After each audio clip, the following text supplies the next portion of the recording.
देश की स्वर कोकिला लता मंगेशकर कुछ देर पहले इस दुनिया को छोड़कर चली गईं। 92 साल की उम्र में उन्होंने मुंबई के ब्रीच कैंडी हॉस्पिटल में अंतिम सांस ली।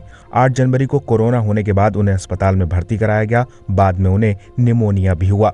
पिछले 27 दिनों से वो अस्पताल में वेंटिलेटर पर जिंदगी और मौत की जंग लड़ रही थी। कल अचानक उनकी तबीयत फिर से बिगड़ी और आज उन्होंने सुबह करीब 8:30 बजे अंतिम सांस ली। लता मंगेशकर का जन्म 28 सितंबर 1929 को इंदौर में हुआ था। वो एक मिडिल क्लास मराठी परिवार से आती थी। बचपन में लोग उन्हें हेमा कहकर बुलाते थे। लता मंगेशकर अपने 5 भाई बहनों में सबसे बड़ी थी, लेकिन भाई बहनों में लता ही थी जिन्होंने कभी शादी नहीं की, और इसके पीछे की वजह उन्होंने खुद एक इंटरव्यू में बताई थी। लता मंगेशकर के पिता दीनानाथ मंगेशकर रंगमंच कलाकार और संगीतकार थे, और अपने पिता को ही देखकर लता ने भी बचपन में ही संगीत से अपना नाता जोड़ लिया था।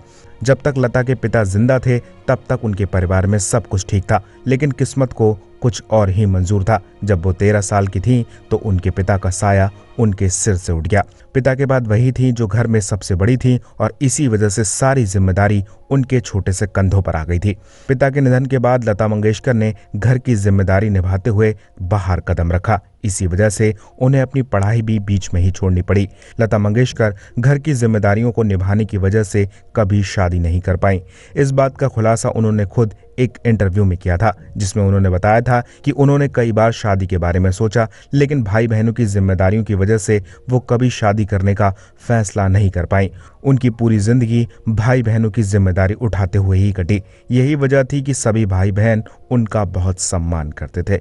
लता दीदी को इसी वजह से त्याग की मूर्ति भी कहा जाता था। लता दीदी, आप हमारे दिलों में हमेशा जिंदा रहेंगी।